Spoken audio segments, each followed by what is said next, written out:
ವೀಕ್ಷಕರೇ, ಭಿಕ್ಷುಕರ ವೀರ್ಯಕ್ಕೆ ಬಿರಿಯಾನಿ ಆಫರ್ ಕೊಟ್ಟ ವೈದ್ಯರ ಬಗ್ಗೆ ಎಂದಾದರೂ ಕೇಳಿದ್ದೀರಾ? ಅಷ್ಟಕ್ಕೂ ಏನಿದು ಕೇಸ್ ಅನ್ನೋದನ್ನ ಈ ವಿಡಿಯೋದಲ್ಲಿ ಕಂಪ್ಲೀಟ್ ಆಗಿ ನೋಡೋಣ.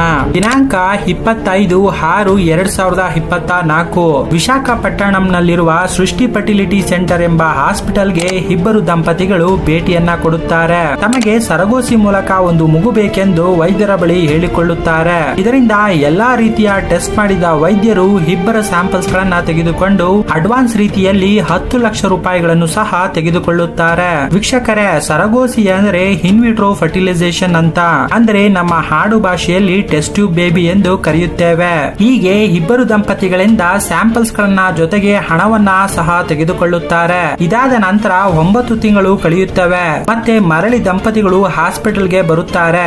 ಅಲ್ಲಿದ್ದ ತಮ್ಮ 9 ತಿಂಗಳು ಮಗುವನ್ನ ತೆಗೆದುಕೊಂಡು ಹೋಗುತ್ತಾರೆ. ಇಲ್ಲಿಂದ ಎಲ್ಲವೂ 2 ರಿಂದ 3 ತಿಂಗಳು ಚೆನ್ನಾಗಿಯೇ ಇರುತ್ತದೆ.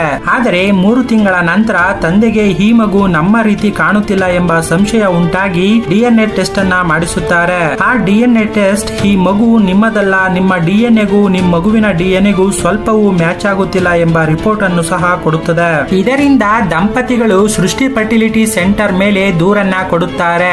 ಆಗ ಸೃಷ್ಟಿ ಹಾಸ್ಪಿಟಲ್ ನ ಈ ದುರಂತ ಕತೆ ಶುರುವಾಗುತ್ತದೆ. ವೀಕ್ಷಕರೇ, ಮಕ್ಕಳು ಇಲ್ಲ ಅಂತ ಬಂದಂತಹ ದಂಪತಿಗಳಿಗೆ ಸ್ಯಾಂಪಲ್ಸ್ ಗಳನ್ನ ತೆಗೆದುಕೊಳ್ಳುವ ರೀತಿ ನಾಟಕವನ್ನ ಮಾಡಿ ಅವರನ್ನ ಕಳಿಸಿದ ಮೇಲೆ ಭಿಕ್ಷುಕರಿಗೆ ಬಿರಿಯಾನಿ ಆಸೆ ತೋರಿಸಿ ಕರೆತಂದು ಬಿಹಾರಿ ಮೂಲದ ಮಹಿಳೆಯೊಂದಿಗೆ ಸಂಭೋಗವನ್ನ ಮಾಡಿಸಿ 9 ತಿಂಗಳ ನಂತರ ಆ ಮಹಿಳೆಯಿಂದ 50,000 ರೂಪಾಯಿಗಳಿಗೆ ಮಗುವನ್ನ ಖರೀದಿಸಿ ಟೆಸ್ಟ್ ಬೇಬಿ ಅಂತ ಹೇಳಿ ತಮ್ಮ ಗ್ರಾಹಕರಿಗೆ ಮೋಸವನ್ನ ಮಾಡುತ್ತಿರುವುದು ಬೆಳಕಿಗೆ ಬಂದಿದೆ. ಸೃಷ್ಟಿ ಫರ್ಟಿಲಿಟಿ ಸೆಂಟರ್ ನ ಮುಖ್ಯ ವೈದ್ಯ ಆಗಿರುವ ನಮ್ರತಾ ಈ ರೀತಿಯಲ್ಲಿ ಸಾಕಷ್ಟು ಮಟ್ಟದಲ್ಲಿ ಲಕ್ಷಾಂತರ ರೂಪಾಯಿಗಳ ಹಣವನ್ನ ತೆಗೆದುಕೊಂಡು ಸಾವಿರಾರು ಜನಗಳಿಗೆ ಮೋಸವನ್ನ ಮಾಡಿದ್ದಾರೆ. ವೀಕ್ಷಕರೇ, ಈ ಮೋಸದ ಬಗ್ಗೆ ನಿಮ್ಗೇನಿಸ್ತು ಅನ್ನೋದನ್ನ ಕಮೆಂಟ್ ಬಾಕ್ಸ್ ನಲ್ಲಿ ಕಮೆಂಟ್ ಮಾಡಿ. ಇದೇ ತರದ ಮೋರ್ ಕಂಟೆಂಟ್ ಗಾಗಿ ನಮ್ಮ ಪೇಜ್ ನ ತಪ್ಪದೇ ಫಾಲೋ ಮಾಡಿ.